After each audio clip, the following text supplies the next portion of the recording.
Welcome to the Tamil commentary room பட்டறை unfiltered. So நேற்று match DC RCB பயங்கரமான ஒரு மேட்ச்சு. இங்கே ரெண்டு ஆர்சிபி ஃபேன்ஸ் இருக்காங்க. சொல்லுங்க, எப்படி ஃபீல் பண்றீங்க? ஜி ஃபர்ஸ்ட் நீ சொல்லு. எப்பவும் இந்த ஸ்கிரிப்ட் நமக்கு தான் நடக்கும். இந்த வாட்டி ஆப்போசிட்டா நடந்துருச்சு. அதான் ஒன்றும் புரியல. எனக்கு என்ன ஷாக்கா இருக்கு, எப்படி இது ஹேண்டில் பண்றதுன்னே தெரியல. நம்ம உண்மையாவே நம்ம வந்து இதெல்லாம் எப்படி இப்போ அனுபவிக்கிறதுன்னு தெரியலையா? ம் ஏன்னா எப்பவுமே வந்து சீசனுக்கு ஒரு வாட்டி நம்ம வந்து ஒரு 60 70 80 ஆல் அவுட் ஆகும், நல்லா விளையாண்டுட்டு இருந்தாலுமே. லாஸ்ட் இயரும் நடந்துச்சு, இந்த இயர் கூட நடக்க வாய்ப்பு இருக்கு. அதனால நான் ரொம்ப செலிப்ரேட் பண்ண வேணாம்னு நினைக்கிறேன். இல்லை சரி, இல்லை. வந்து இல்ல வந்தது வரைக்கும் எனக்கு லவ் பண்ணிட்டு எடுத்துட்டு எனக்கு என்னன்னா, போயிடலாம். இல்ல ஒரு டிசி ஆர்சிபி கிட்ட. ஃபேன் ஆர்சிபி ஃபேனோட மனநிலை வந்து எப்படி இருக்குன்றது தெரிஞ்சுக்கணும்னு தான் இன்னைக்கு வீடியோவில் கேட்கணும்னு இருந்தேன். சொல்லுங்க ஸ்ரீநாத். இல்ல டிசி கிட்ட ஒரே ஒரு கேள்விதான், உங்களுக்கு நார்மலா தோக்கவே தெரியாதாரா? ஒண்ணு தூங்குற தூர் வர்றதுக்கு மாதிரி 260 அடிச்சு தோக்குற, இல்ல 75க்கு ஆல் அவுட் ஆகுற, 2 பால் 2 இருக்கப்ப அங்க இருந்து மேட்ச தோக்குற. நீ எப்படி ஒரு நார்மலா ஒரு 220 கொடுத்தோமா, ஒரு 190க்கு சுருண்டு தோத்தோமா, அந்த மாதிரி ஒரு மேட்சே இருக்க மாட்டேங்குது. அதாவது ஷாக்கிங் டிஃபீட்ஸ் தான் டோட்டலா டிசிக்கு. அதில் மத்த என்னன்னா, டீமே பரவாயில்ல மாதிரி இருக்கு. ஆல்ரெடி வந்து ஒரு 5 வின்னோ 4 வின்னோ ஜெயிச்சு ஒரு டீசெண்டான பொசிஷன்லாம் இல்லை. ஆல்ரெடி 7வது பொசிஷனில் தான் இருந்தாங்கன்னு நினைக்கிறேன் டிசி. அதில் இந்த நிசாங்காவை ட்ராப் பண்ணிட்டு சஹில் பராக்னு, பேட்டா பராக், பாவண்டா அவன். அவன் வந்து ஒரு சின்ன பேட்டை பையன். பராக். அவனை வந்து யாரை ஃபேஸ் பண்ண விடுறாங்கன்னா புவனேஸ்வர் அண்ட் ஹேசல்வுட், ஓகேவா? பிரைம் போலர்ஸ், ஓகேவா? ஸோ இது என்ன, எதை குறிக்குதுன்னு எனக்கு தெரியல. அவ்வளோ குழப்பமா? எல்எஸ்ஜி தான் அப்படி குழப்பமா இருக்கு, சிஎஸ்கே ஒரு பக்கம் இப்படி குழப்பமா இருக்குன்னா, இவனுங்க வந்து இந்த மும்பையோட போட்டி போட்டுட்டு இருக்காங்க. இந்த 4 டீமும் வந்து வேற மாதிரி ஒரு லீக் வந்து கிரியேட் பண்ணிக்கிட்டு இருக்கானுங்க. இது டிபிக்கலா இல்ல இது ஓவர் வந்து திங்க் பண்ற டீம் கிடையாது, ரொம்ப ஓவர் திங்க் பய- பண்ணி காம்ப்ளிகேட் பண்ணிக்கிற டீம் மாதிரி இருக்கு இதை பார்க்கும்போது. ஏன்னா இது இவ்வளவு கீழே இருக்க வேண்டிய டீமே இல்ல, இதெல்லாம் வந்து ஷியோர் ஷாட்டா பிளே ஆஃப் போகுங்கிற லெவல்ல தான் எல்லாருமே சொல்லியிருந்தாங்க டிசியை பார்த்து. இது அந்த சஹில் தான் அவுட் ஆவான்னு இல்ல, இவங்க போட்ட போலிக்கு யாரா இருந்தாலும் கேஎல் ராகுலுக்கு டைமே இல்ல ஏசல்வுட் ஆடுறதுக்கு. ஏசல்வுடோட ரெக்கார்டு அவனுக்கு அவ்வளவு பயங்கரமா இருக்கு, அவனுக்கு ம் டைமே இல்ல. ரிதீஷ் ராணாக்கு டைமே இல்ல, அட்ஜஸ்ட் பண்றதுக்குள்ள பால் எப்ப வந்துச்சு எப்ப அடிச்சுட்டு கேட்ச் போச்சுன்னே தெரியல. ஸோ அவ்வளோதான், முடிச்சிட்டாங்க ஆக்சுவலாக கேம் பவர் பிளேல. இது ஆர்சிபி பேட்டிங் பிடிச்சிருந்தாலும் நடந்திருக்கும், அட்லீஸ்ட் ஒரு 2 3 விக்கெட்ஸ் போயிருக்கும். இப்படி 8 for 6 இருக்குமா அப்படிங்கிறது டவுட் தான். கோலி ஒரு பக்கமா நின்று அப்படியே ஒரு பக்கமா நின்றுப்பான், இல்லைன்னா அட்லீஸ்ட் ஒரு டாட் பால், ஒரு 10 டாட் பால் அடி ஒரு எஜ்ஜு கொடுத்துருப்பான். அந்த டாட் பால்ல இல்ல ஸ்விங் ஆனா சீன்லாம் முடிஞ்சிருக்கு. இந்த மாதிரி எவ்வளவு மோசமா இருந்தாலும் யாருமே வந்து 35 பாலுக்கு 18 19 அடிக்க மாட்டானுங்க சரி ஆர்சிபி. ரைட்ரா. சரி, இவ்வளோ நாள் ஆகாத ஸ்விங் வந்து எப்படி நேற்று அந்த மாதிரி ஆச்சு டெல்லியில்? அது என்ன காரணம்? சரி, எல்லாம் வந்து டெல்லினோடனே அந்த போன கேமுக்கு அப்புறம் 264னா இப்போ சம்பந்தமே இல்லாம இருக்கு. பக்கத்து பிச்சான், இது அட்ஜசன்ட் பிச்சான். ஓகே. அதுக்கு ஓவர் காம்பன்சேட் பண்றதுக்கு எதுவும் பண்ணாங்களா? அதிகமா வாட்டர் விட்டு அது ட்ரையே ஆகாம கண்ணாமனான ஸ்விங் ஆச்சு. புவனேஸ்வர் குமாருக்கு சீம் ஆச்சு, அப்புறம் சுயாஷ் சர்மா வந்து போடுறான், ஆடவே முடியல. போன மேட்ச்ல அவனுக்கு வந்து அவன் வந்து ரிப் டெய்லண்டர்ஸ்க்கு தானே ஆயிட்டானா, போட்டான். சேன்வான் மாதிரி அவனுக்கு ரிப் ஆயிட்டானா, உள்ள போயெல்லாம் போல்ட் ஆயிட்டு இருக்கு. அவன் 4 ஓவருக்கு 7 ரன் போட்டிருந்தான், ஆனா அவன் போட்டது எல்லாமே டெய்லண்டர்ஸ்க்கு தான். போன அப்புறம் அந்த மேட்ச் போன பொரேல், மேட்ச் வந்து முடிஞ்சு அபிஷேக் பொரேலுக்கு தான் போட்டான். அக்சர் பட்டேல் வந்து சொல்லியிருந்தான், 264 நல்ல ஸ்கோரு, இதை வந்து டிஃபெண்ட் பண்ண முடியலன்னா இது வந்து நான் ஆரம்பத்துலேருந்து தெரிவிக்கிறேன், பிச்சை வந்து எங்களுக்கு ஏற்ற மாதிரி இது பண்ணுங்க, போலிங்க்கு ஃபேவராகவே இல்லை அப்படின்னு சொல்லிட்டு. இப்போ வந்து அக்சர் அக்சர் பட்டேலோட மனநிலை நினச்சாதான் பாவமாக இருக்கு. ஸோ பாவம் தான்டா சத்தியம். ஓகே, இந்த இந்த இந்த சேஸும் வந்து 6.3 ஓவர்ஸ்லேயே முடிச்சிட்டாங்க. பெருசாக பேசுறதுக்கு ஒன்றும் இல்லை இதுக்கு மேலே. பெத்தல் ஒரு ஃபுல்லாக ஷாட் அடிச்சான் பாத்தியா, ஜேமிசனை இறங்கி வந்து. இறங்கி வந்து சரியான மிட் ஷாட், விக்கெட் மேல ஒன்னு மிட் விக்கெட் மேல விட்டா. 104 மீட்டர்டா எப்பா.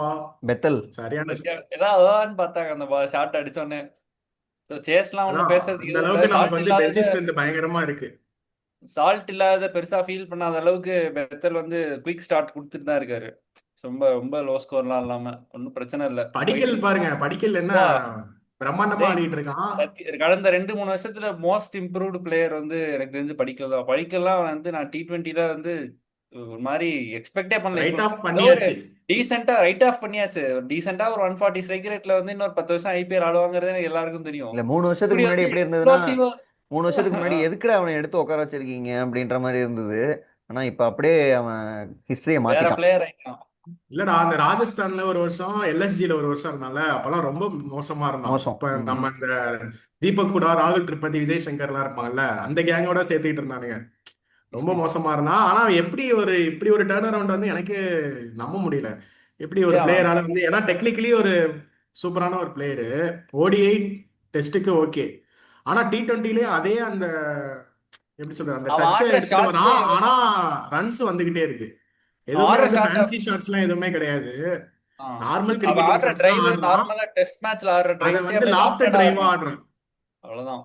என்னன்னா ஆஃப் சைட்ல அவன் ஆடும்போது வேற லெவல்ல இருக்கு பாக்குறதுக்கு. அதே மாதிரி ஐபிஎல் ஸ்டாண்டர்ட்ஸ் ஜிடியோடய அன்னைக்கு சிராஜ் பவுலிங்ல ஒரு கவர்ஸ் மேல ஒரு சிக்ஸ் ஆமா அடிச்சான் ஆமா. பாத்தியா? அப்பா. அது யுவராஜ் சிங் பாக்குற மாதிரியே இது இருந்துச்சு. இன்னும் ஒரு அப்பா. பாயிண்ட் நான் ஆட் பண்றேன். இது வந்து ஐபிஎல் ஸ்டாண்டர்ட்ஸ்க்கு வந்து நிறைய பிளேயர்ஸ் இந்த மாதிரி உலாவிட்டு இருக்காங்க. ஐபிஎல்ல பயங்கரமா பெர்ஃபார்ம் பண்ணுவாங்க. அதுக்கேற்ற மாதிரி வந்து அவங்க ஷார்ட்டை சில நேரத்தில் வந்து நீங்கள் சொல்கிறீங்களா இப்போ கோலி கம்ப்ளீட் பண்ணுற ஷாட்டுக்கும் படிக்கல் கம்ப்ளீட் பண்ணுற ஷாட்டுக்கும் வித்தியாசம் இருக்குல்ல. ஸோ அதெல்லாம் வந்து இங்கே தான் ஆயிரும். இன்டர்நேஷ்னல்னு வரும்போது கொஞ்சம் அந்த ஆப்போனன்ட்ஸ் வந்து இந்த மாதிரி ஹேசல்வுட் மாதிரி எல்லாமே கொஞ்சம் இன்டெலிஜென்ட் பவுலராக தானே யூஸ் பண்ணுவாங்க எந்த கண்டிஷனாக இருந்தாலும். ஸோ ஆனா அதுதான் எனக்கு வந்து என்னமோ ஐபிஎல்லுமே வந்து இன்டர்நேஷனல் ஸ்டாண்டர்டுக்கு வந்த மாதிரி தான் தோணுது. ஏன்னா லூஸ் ஓவர்ஸ்லாம் வந்து மேக்ஸிமம் ஒரு டீமுக்கு பார்த்தீங்கன்னா ஒரு பவுலர் தான் லூஸ் ஓவரே போடுறான், 4 ஓவர் தான். மிச்சம் கண்டிப்பாக 16 ஓவர் வந்து இன்டர்நேஷனல் கிரிக்கெட் எப்படி இருக்குமோ அதே தான் நடந்துட்டு இருக்கு. அதனால பெரிய டிஃபரன்ஸ் இருக்க மாதிரி தெரியல. இதே டொமஸ்டிக்கு சொல்றியா ஒத்துக்கிறேன். ஆனா இங்க வந்து ஐபிஎல் வந்து இப்போ இன்டர்நேஷனல் ஆயிடுச்சு. நம்ம இது மாதிரி ஹிஸ்ட்ரி ரொமாரியோ நிறையா போடலன்னா பார்த்துருக்கோம். அதனால நான் அந்த பாயிண்ட்டை ரொமாரியோ சொன்னேன். போடலன்னா 49 ரெக்கார்டை உடைச்சிருக்கலாம். 49 ரெக்கார்டு வந்து இம்பாக்ட் பிளேயர் ரூலுக்கு முன்னாடி இருந்தது ப்ரோ. அதனால அதை மறந்துடுங்க. போஸ்ட் அதெல்லாம் இம்பாக்ட் பிளேயர். 49 கீழெல்லாம் யாரும் ஆல் அவுட் ஆக மாட்டானுங்க இல்ல இனிமே. நேத்து நம்பிக்கை வைக்காதீங்க. ரொமாரியோக்கும் ஏதாவது ஆகும்னு வந்து போட்டாடுங்க. ரொமாரியோ எப்பயுமே ரொமாரியோ தான் அப்படின்னு காட்டிட்டு ஒரு பெர்ஃபார்மன்ஸ் ஒன்று 2 ஓவர் 21 கொண்டு கொடுத்தாரு கிளாசிக். அதனால 43க்கு 6 இருந்தப்ப 6 7 இருந்தப்போ ரொமாரியோக்கு போய் கொடுக்குறானுங்க. அதுக்கு சுயா சர்மாக்கே இல்ல குருநாள் பாண்டியா 2 பேரையும் வச்சா கூட ப்ரோ ஏதாவது பண்ணி விக்கெட் உங்களுக்கு அப்போ எடுக்கலாம். வந்து இம்பாக்டா இருந்தவரே கேதார் தான். அவர் தான் இம்பாக்டா வந்தாரு. அவர் கை கொடுக்கல. அதனால அந்த 49 அந்த மாதிரி ஏ ஆச்சு. அவரு இல்லடா. சரி, ஓகே ஓகே. அவர் வந்து சிஎஸ்கேக்கு தான் இம்பாக்ட் பிளேயர் எப்பவுமே. சரி, ஓகே, இந்த மேட்சை பத்தி கவர் சரி. பண்ணியாச்சு. ஸோ இன்னைக்கு வந்து Punjab versus RR, new Maharaja stadium, Maharaja silks. So இங்கே தான் நடக்குது. ஆர்ஆர் பஞ்சாப் யாராவது நிறுத்துங்கடா அந்த மாதிரி தான் இருக்கு அந்த டீம். எனக்கு தெரிஞ்சு ஆர்ஆர் வந்து சரியான சேலஞ்சு தான். அவங்களுக்கு டாப் ஆர்டர் திருப்பி திருப்பி சேலஞ்ச் பண்ணிட்டே இருக்காங்க. அடிக்கலைன்னா திருப்பி அந்த பழைய மாதிரி க்ளூலெஸ் ஆயிடுறாங்க ஆர்ஆர். ஆமாம். ஸோ ப்ரோ எங்க ஆர்ஆர்ல வந்து இந்த அவன் பேர் என்ன சூரியவன்சி எடுத்துட்டேன்னு ஆர்ஆர் இஸ் அனதர் எல்எஸ்ஜி இல்லை, கேகேஆர் சூரியவன்ஷி அப்படின்னு ஜெய்ஸ்வால் நினைக்கிறேன். ரெண்டு பேருமே இவங்கள ரிலே பண்ணி தான் டிபெண்ட் பண்ணி தான் இருக்கு இந்த டீமே. ஸோ ஜெய்ஸ்வாலுமே வந்து 150 ஸ்ட்ரைக் ரேட்ல தான் ஆடுறான். அந்த பிக் இம்பாக்ட் வந்து அவன்கிட்ட இருந்து வரல இன்னும். ப்ரோ மேக்ஸிமம் ஜெய்ஸ்வால் இவன் சூரியவன்ஷி இல்லாம இருந்திருந்தா நம்ம ஜெய்ஸ்வாலை தான் ப்ரோ பெருசா பேசிக்கிட்டு இருந்திருப்போம். அப்படி தப்பா உண்மையாடா. பேசாதீங்க. ஏன்னா ரெண்டு ரெண்டு வருஷத்துக்கு முன்னாடி வரைக்குமே எனக்கு வந்து என்ன கேட்டா நான் என்ன அப்பையில இருந்து என்ன சொல்லிட்டு இருந்தேன், நெக்ஸ்ட் பிக் திங் இந்தியன் கிரிக்கெட்ல ஜெய்ஸ்வால் தானே சொல்லிட்டு இருந்தோம். ஆனா இப்போ அந்த அப்படி அடுத்த 2 இயர்ஸ் வந்துட்டோம். இந்த இப்போ விவேக் ஜெய்ஸ்வால் நம்பர் வண்டியில ஒன் போயிட்டு வந்து இருக்கும்போது நம்பர் ஃபோர் தனுஷ் எல்லாம் ஃபைவ்க்கு போன மாதிரி இருக்கு. வண்டியில கிராஸ் பண்ணி போயிட்டு இருப்போம்ல, யாரா அவன் எனக்கு முன்னாடி ம் சேஸ் பண்ணி போயிட்டு இருக்கான் அப்படின்ற மாதிரி. ஜெய்ஸ்வாலோட ஸ்கில் லெவல் வந்து அப்படியே தான் இருக்கோ அப்படின்னு எனக்கு டவுட் இருக்கு. பவர் ஹிட்டிங் பெருசா அவன் இம்ப்ரூவ் பண்ணல. அவன் கிட்ட அந்த பவர் ஹிட்டிங் கேம் வந்து கொஞ்சம் கம்மியா இருக்கு மத்த T20 ஓப்பனர்ஸோட. ஆனா 2 இயர்ஸ் முன்னாடி வந்து அவன் தான் அந்த லீடிங்ல இருந்தான். அபிஷேக் சர்மாவோடய முன்னாடி டாப்ல என்னை இருந்தான். கேட்டா இப்ப ஜெய்ஸ்வால் வந்து எதையும் மாத்த தேவையில்ல. நீ வந்து T20 ஃபோக்கஸ் பண்ணாத, நீ டெஸ்ட்டும் ஓடியையும் இப்ப ஆடுற மாதிரியே விளையாடு. அதுதான் நான் பேசாம சொல்லுவேன். டெஸ்ட் டெஸ்ட்ல 10,000 கலெக்டிவாவே ரன் அடிக்கிறத கோலா வச்சுட்டு T20க்கு ஒரு பாய் சொல்லிட்டு போயிடலாம்னு இந்த நினைக்கிறேன் ஜெய்ஸ்வால். டெஸ்ட் மேனேஜ்மெண்ட்டே இவங்க பண்ற செலெக்ஷன்லாம் ஃபர்ஸ்ட் 10,000 ரன் இல்ல மொத்த டீம் சேர்ந்தே 300 அடிக்க மாட்டானுங்க டெஸ்ட்ல. So collective downfall of test நம்ம டெஸ்ட் டீம் போனதுனால அதோட சேர்த்து ஜெய்ஸ்வாலும் கீழே போயிட்டு நான் யாருங்கிறதுலே கொஸ்டின் வந்திருக்கு. இப்போ எப்படி வாஷிங்டன் சுந்தர் அந்த ஸ்டேட்ல தான் இருக்காரு. டெஸ்ட் டீம்ல இருக்க ரெகுலர்ஸ் எல்லாருமே அது மாதிரி என்னது இது எங்க எதை நோக்கி போயிட்டு இருக்கோம் நம்ம அப்படின்ற மாதிரி போயிட்டாங்க. அந்த கேட்டகரியில போயிட்டாரு ஜெய்ஸ்வால். அதெல்லாம் மேபி திரும்பி வந்துருவாரு. இந்த டெஸ்ட் டீம்ல இருக்கவங்கள மட்டும் தனியா ஐபிஎல்லாம் ஆடாதீங்கடா, உங்களுக்கு அதே எவ்வளவு கான்ட்ராக்ட் இருக்கோ அந்த கான்ட்ராக்ட் அமௌண்ட் தந்துடுறேன், நீங்க தனியா போய் கவுண்டி கிரிக்கெட் ஆடுங்கன்ட்டு அனுப்பி விட்டுறலாமோ அப்படின்னு தோணுது. ஏன்னா ஐபிஎல் மட்டுமே நம்ம பார்த்துட்டு இருக்க கூடாதுல்ல. டேய் டெஸ்ட் கவுண்டி கிரிக்கெட் தான் கிரிக்கெட்டே முக்கியம். இப்ப நீ ஓவர்சீஸ்ல தோத்தினா கவுண்டி ஆடலாம். நீ ஹோம்ல அடி வாங்கி 3-0 2-0 ஆனினா நீ போய் கவுண்டி எங்க ஆடுறது? ரஞ்சி தான் ஆடணும். ரஞ்சில போய் ரன்- அடிக்கிறானுங்க. திருப்பி இங்க ரஞ்சில வந்து அடிக்கிறானுங்களே. சாண்ட்னரையும் அட்ஜஸ்ட் பண்ணணும் போட்டா ஒன்றுமே க்ளூலெஸ்ஸா கிளென் பிலிப்ஸ்டே விக்கெட் கொடுத்துட்டு போயிடுறானுங்க. அதான் சாண்ட்னர் ஏன் போற கிளென் பிலிப்ஸ்டே அவுட் ஆயிடுறானுங்களே. இது நம்ம தனியா பேசுவோம்டா எப்போ இவனுங்க டெஸ்ட் டீம் இல்ல வந்து என்ன போர் அடிக்குது ஐபிஎல் சாய் ஐபிஎல் சாய் ஐபிஎல்னு. சுதர்சன்லாம் சத்தியமா சாய் சுதர்சன், கேஎல் ராகுல், எஸ்எஸ்சி ஜெய்ஸ்வால்லாம் வந்து எனி நேஷன்ல இருந்தா அவனுக்கு தான்டா டாப் 3. சுப்மன் கில் இதோட அவனுக்கு என்ன வேணும் டெஸ்ட்ல டாப் 4? ருத்ராஜ் ப்ரோ கெய்க்வாட் நம்ம டீம்லயே டெஸ்ட் அவனுங்க இல்ல தான் டாப் 3. ஓடிஐ. குல்தீப். அதுதான் சரி, நம்ம டெஸ்ட் ப்ரிவியூ ஏதாவது பண்ணும்போது நம்ம அதை பத்தி தனியா டெஸ்ட் கிரிக்கெட்டை பத்தி பேசுவோம். இப்போ ஆமா, வாங்க. ஏன்னா ஐபிஎல்னு ஒரே போரிங்கா போற மாதிரி இருக்கு. அதான் அப்பப்போ உள்ள டெஸ்ட் ஓடிஐல நம்மளே உள்ள இணைச்சிக்குவோம். ஓகே சரி, இப்ப சூப்பர். எக்ஸ் ஃபேக்டர் இம்பாக்ட்லாம் சொல்லுங்க. டீம்லலாம் எதுவுமே சேஞ்சஸ் இருக்க மாதிரி எனக்கு தெரியல. ஆமா, ரெண்டு ரெண்டு டீம்லயும் டீம்லயும் இருக்காது. வேணா டெல்லி மாதிரி எக்ஸ் ஏதாவது சேஞ்சஸ் ஃபேக்டர். பண்ணுவாங்க, நல்லா இருக்கும். பிபிகேஎஸ்ல வந்து எக்ஸ் ஃபேக்டர் வந்து இவர் தான் நம்ம ஸ்ரேயாஸே வச்சுக்கலாம். ஓகே. ஆர்ஆர். நான் ஆர்ஆர்ல பிரியான் ம் நான் பிரியான் ஷாரியா சொல்றேன். பிரியான் ஹை ரிஸ்க் ஷாரியாவா? பிக். ஏன்னா நான் ஆண்ட்ரே பர்கரும் ஆர்ச்சரையும் நீ கவுண்டர் பண்றாரா இல்ல மொத பாலே போறாராங்கிறத பார்ப்போம். ஹை ரிஸ்க் ஹை ரிவார்டு வருதான்னு. ஆர்ஆர்ல நான் வந்து ஆர்ச்சரி வச்சு. நான் வந்து ஆர்ஆர்லயும் வந்து ஹை ஃபெயிலியர் ரேட் இருக்க ரியன் பராக் எடுத்துக்கிறேன். அவன்லாம் அடிக்க மாட்டான்டா. சும்மா எடுப்போம். எனக்கு ஏதாவது ஒரு பாயிண்ட்ல அடிச்சுதான் ஆகணும். அது எப்படி இத்தனை அப்- சான்ஸ் கொடுத்து ஒருத்தன் அப்படிலாம் அடிக்காம இல்ல, இருக்க 14 முடியும்? மேட்ச்ல எல்லாருமே 3 மேட்ச் அடிச்சிருவானுங்க. ஆனா மிச்சம் அதான் அந்த 10 மேட்ச் பாயிண்ட் அடிக்க அதுல மாட்டானுங்களே. அதுலயாவது இந்த மேட்ச் வருதாங்கிறத பார்ப்போமே. 40 அடிக்க மாட்டானா, ஒரு 30 பார்ப்போம். அடிக்க பிபிகேஎஸ்ல மாட்டான். வரமாட்டான், பிபிகேஎஸ்ல அவன் என்னோட வரமாட்டான் எக்ஸ் செட்டு ஃபேக்டர் அப்படிங்கிற மாதிரி தான் இருக்கு. என்னோட எக்ஸ் ஃபேக்டர் பார்த்தீங்கன்னா, இந்த திடீர்னு ஒருத்தன் எழுந்து புதர்மன்ல இருந்து வருவான்ல, இந்த ஸ்டாயினிஸ். அவன் வந்து இன்னைக்கு வருவான்னு நினைக்கிறேன். ஏதோ ஒரு வகையில் வந்து ஆமாண்டா. டாப் ஆர்டர் கொலாப்ஸ் ஆனா திடீர்னு வந்து அடிப்பான். ஸோ அடுத்து இங்கே வந்து ரொம்ப நாளாக வந்து எழுச்சியே இல்லாமல் ஒருத்தர் இருந்துகிட்டு இருக்காரு. அவர் இன்னைக்கு லெவன்ஸில் இருப்பாரானே தெரில, ஹெட்மேயரு. ஸோ பரவாயில்ல, அவருக்கு நான் வந்து சப்போர்ட் பண்ணுறேன். அவர் எக்ஸ் ஃபேக்டர் இருப்பார். ஓகே ஏன்னா அகாடமி பிளேயர்ஸா சொல்றீங்க, சரி ஓகே. ப்ரோ, சப்போர்ட் ப்ரெடிக்ஷன் என்னோடது ஹோப் பிபிகேஎஸ் தான். பிபிகேஎஸ் தான் கண்டிப்பாக. இல்ல இல்ல ஆர்ஆர் ஆர்ஆர் தான். அப்போ ஸ்டாப் பண்ணா நல்லா தான் இருக்கும் இந்த ரன்னை. ஆனா வந்து பார்ப்போம். ஏன்னா ரெண்டு ஆர்ஆர் ஜெயிச்சாதான் பிபிகேஎஸ் தோக்கவே இல்லடா, ஒரு மேட்சாவது தோக்கட்டும். நம்மளும் இப்போ ஆர்சிபி டாப் 2 போகணும்ல. அதனால பஞ்சாப் தோத்தா நல்லா இருக்கும். சரி, சிஎஸ்கே பத்தி குவிக்கா ஒரு இது சொல்லுங்க. தாட்ஸ் என்ன சிஎஸ்கேக்கு? Where what next for CSK? My prayers are with you, அவ்வளவுதான். தலை தலை திருப்பி ஆனா இன்ஜர்டு. தலை திருப்பி வந்து கால் வந்து ஏதோ ஸ்ப்ரெயின் ஆயிருக்கோ சம்திங், அது ரிலேட்டடாக ஃப்ளெமிங் ஒரு அப்டேட் கொடுத்துருக்காரு. ஸோ இன்னும் என்னடா கஷ்டம் வலிமை தான். ஹானஸ்டா அப்டேட் ஆனா விட இந்த சீசன் பயங்கரமா இருக்கே அப்டேட்லாம். இந்த சீசன் ஆனா ஹானஸ்டா லக்கு சுத்தமா இல்ல. ஒரு மோசமான டேம் பிட்ச்ல மாட்டிக்கிட்டாங்கன்னு தான் சொல்லணும். போன மேட்ச் ஒண்ணுமே பண்ண முடியாது. அது டேய் வேற டேய் மாதிரி. அப்படிலாம் இல்ல. சரி, என்ன இருந்தாலும் என்ன 6 பாலுக்கு 6 ரன் அடிக்க முடியாதா? இதெல்லாம் ஓகே. ஆனா பவர் பிளேல கில் பண்றானுங்க கேம். அது என்னென்னமோ ஆயிட்டு இருக்கு பவர் பிளேல. அவங்க ஆடுறப்ப இல்ல சம்மந்தமே இல்ல, வேற பிச்சு ஆடுற மாதிரி இருந்தது. சரி, அதான் 2 டவுன்ல இம்பாக்ட் பிளேயர் கொண்டு வரானுங்க. அப்பா அத சொல்லு. அது என்ன மாதிரி தாட் ப்ராசஸ்? யாரு டேய், இந்த இம்பாக்ட் டிசிஷன் பிளேயர் கொண்டு எடுக்கிறா? வந்தவன் பவுலிங் போடுற ஒரு ஆளா தோனிக்கு இதெல்லாம் இருந்தாலும் தெரியுமா பரவாயில்ல. தெரியாதா? ஆ? ஒரு பவுலிங் போடுற ஆடா இருந்தாலும் பரவாயில்ல. இம்பாக்ட் பிளேயர் இன்னும் கொஞ்சம் வெயிட் பண்ணிட்டு வேற வழியே இல்லைன்னா வந்து பேட்ஸ்மேன் இறக்கி நேத்து அபிஷேக் எக்ஸாக்ட்லி. பொருள் இறக்கி விட்டானுங்க. 5 விக்கெட் போனதுக்கு அப்புறம் 5 தான் ஆ, விக்கெட் வந்தான். 4 விக்கெட் அதுதான் போனதுக்கு நான் அப்புறம் சொல்ல இறக்கி வரேன். விட்டாங்க. அந்த இப்போ மாதிரி பவுலிங் கொஞ்சம் போடுற ஒரு ஆளு பிரசாந்த் நீல எடுத்துட்டு வந்தா கூட பரவாயில்ல. பவுலிங் போற ஆள ஏதாவது விடுறா. பவர் பிளேல ஒரு 5 விக்கெட் போயிடுச்சு, இல்ல 10 ஓவருக்கு வந்து 70க்கு 4 இல்ல 70க்கு 5 இருந்ததுன்னா நீ இம்பாக்ட் பிளேயரா எடுத்துட்டு வர்றதுக்கு நியாயம் இருக்கு. 30க்கு 2 இருக்கு, 4 ஓவர் 5 ஓவருக்கு. ஃப்ளெமிங்க்கு முட்டு ம். கொடுத்தீங்களே ஸ்ரீநாத், இப்போ தெரியுதா?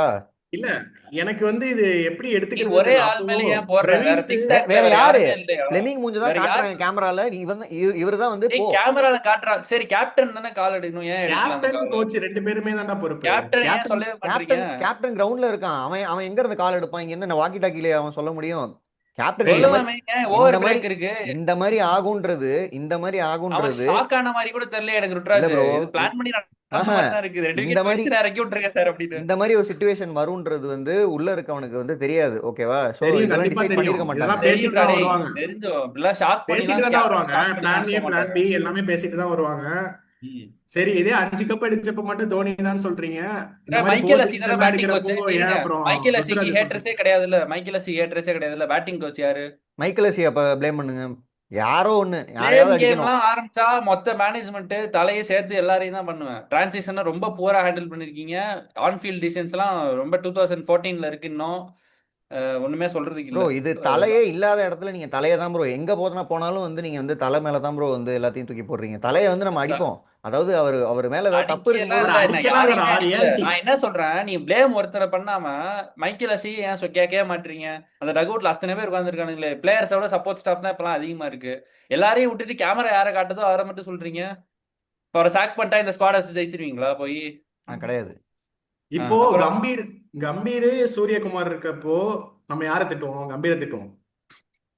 ஆனா சூர்யாவை திட்ட மாட்டோம். ஆனா சூர்யாவையும் திட்டணும். அதுதான் அட்மின் வந்து சொல்ல வர்றாரு. புரியுது சூர்யா புரியுது. வந்து ஒரு பப்பட் மாதிரி இருந்தான்ல, அதே மாதிரி பிளமிங்க்கு பப்பட்டா வந்து ருத்துராஜ் இருக்கானோ அப்படின்னு ஒரு தாட் வருது. இப்போ என்ன அப்புறம் ஹசி எதுக்கு நீ சொன்னா கேப்டன்சியே ஹசின்னு வேணாமே சொன்னா எனக்கு. இப்ப ஃபிளமிங் கேட்க மாட்டாரா? மைக்கேல் ஹசி சொல்லி ஒரு விஷயம் சொல்லி வேணாம் இம்பாக்ட் பிளேயர் இப்ப வேணாம் பேட்டிங் நான் பாத்துக்கிறேன் என் டிபார்ட்மெண்ட்னு சொன்னா ஃபிளமிங் கேட்க மாட்டாரா என்ன? ஏன் தோனி யாருமே சொல்றது சில இல்ல? நேரத்துல இல்ல ப்ரோ, தோனியோட அசிய இதே விடு. அவர் அக்ரி பண்ண மாட்டாரு, கேப்டன் என்ன பார்த்துருக்கோம். பண்றான்? கேப்டன் என்ன பண்றாரு? கேப்டன் என்ன பண்றாரு? சொன்னா கேப்டன் தானே எல்லாரையும் சொல்ல முக்கியமான ஆளு. வேண்டியதான். அது ஓவராலாவே அங்க வந்து பிரெயின் ஃப்ரீஸ் ஆயிடுறாங்க ப்ரோ. 2 விக்கெட் போனோனே அவங்களுக்கு என்ன பண்றதுன்னு தெரியல. திக்கு காட்டிடுறாங்க. திடீர்னு ராபிட் இன் ஹெட்லைட்ஸ் மாதிரி எந்த பக்கம் போறது தெரியாம நேரா போய் முட்டிடுறாங்க. அவ்வளவுதான் நடக்குது. நம்ம வந்து அதான் அடுத்த நம்ம மேட்ச் இந்த என்ன பிளேடு பண்ணுவோம்? மேல வச்சு நம்பிக்கையை உன் மேல நம்ம வச்சா நம்ம என்ன ஜெயிக்கலாங்கிற பண்ணுவோம் மாதிரி. அடுத்த மேட்ச்? ஆல்ரெடி பிளான் பண்ண மாதிரி இந்த ஃப்ராட் 11, அப்புறம் வந்து கொலாப்ஸ்டு ஒரு 4 லீக்ல வந்து யாரு இல்ல 5 அந்த மாதிரி வந்து எடுத்து கொஞ்சம் ஃபன் பண்ணலாம். நிறைய விஷயம் இருக்கு போல இருக்கு கவர் பண்றதுக்கு. நம்ம நல்லா இன்னும் வேற. நிறைய பேசுவோம். எம்ஐ மேட்ச் ப்ரிவியூ அப்ப இன்னும் நம்ம நிறைய பேசுவோம். இன்னும் டைம் இருக்கு. மேட்ச் ப்ரிவியூ இல்லாம சும்மாவே ஏதாவது பேசலாம். ஏதாவது கமெண்ட்ஸ்ல ஆர்ஆர்எஸ் ஏதாவது போடுங்க, எதை பத்தி ஆர்ஆர்எஸ் பேசலான்ட்டு. ஃபார்மர்லாம் பத்தி நிறைய பேச வேண்டியது இருக்கு. நிறைய கவர் ஆமா பண்ணணும். So okay. வாங்க ஸோ இன்னைக்கு மேட்ச் ப்ரோ, எல்ஐகே பத்தி பேசுறேன்னு சொன்னீங்க. அதை நம்ம தனியா பேசுவோம். அது வந்து படம் எல்லாம் பார்க்காத, எல்லாத்த பத்தி பேசுறேங்கிறாங்க. 3 நாளைக்கு வீடியோ வர மாட்டேங்குதுடா. அதை பத்தி படம் பார்க்காத ஸ்ரீநாத்துக்கு வந்து நம்ம ரிவ்யூ கொடுப்போம். அப்படியே சொல்லி கொடுப்போம். மக்களுக்கும். ஆமா. அந்த பிஆர் வந்து படத்தோட எவ்வளவு பெரிய. க்ரூலே யாரும் பாத்துக்க மாட்டாங்கடா அந்த படத்தை. சரி வாங்க. ப்ரோ, விக்கி போட்டுட்டாரு வெர்டிக்ட் வெற்றின்னு. ஃபர்ஸ்ட் ஷோ நடந்துகிட்டு இருக்கப்பே போட்டாரு. எல்லைக்கு வெற்றிக்கு அதான் நன்றி. அவர் கதையே. இன்னொன்னும் போட்டாரு. அவர் இன்னொன்னும் யாரும் யாரும் வந்து இந்த படத்தை வந்து நல்ல சீன்ஸ் எல்லாம் எடுத்து சோஷியல் மீடியால போடாதீங்க. படம் வந்து இதாகுது. நல்ல கீ மூமெண்ட்ஸ் எல்லாம் வந்து எனக்கு எதுக்கு பாராட்டு லீக் விழா? ஆகுது. அதேதான். அப்படி சொல்லிட்டு அடுத்த ஸ்டோரியில அவன் அதே போட்டிருந்தான் ஷேர் பண்ணி, டான்ஸ் ஆடுறத. எஸ்ஜே அதுதான் நல்ல சூர்யா. சீனா? அது ஒண்ணுதான். அதுதான். சரி வாங்க முடிச்சுப்போம். ஓகே. ஸோ இதே மாதிரி நாளைக்கு நல்ல இன்ட்ரெஸ்டிங்கான ஃபேக்ட்ஸ் அண்ட் அனாலிசிஸோட உங்களை வந்து மீட் பண்றோம். So, மறக்காம தமிழ் கமெண்ட்ரி ரூமை சப்ஸ்கிரைப் பண்ணுங்க. So bye guys. சப்ஸ்கிரைப்லாம் பண்ணிட்டோம். வீடியோ போடுங்க சார். பை. ஆமா, நம்ம வீடியோ போட்டா சப்ஸ்கிரைப் பண்ணுவாங்க. பை போடுவாங்க. நம்ம போடுறோம். பண்ணுவாங்க. பை. பை. பை.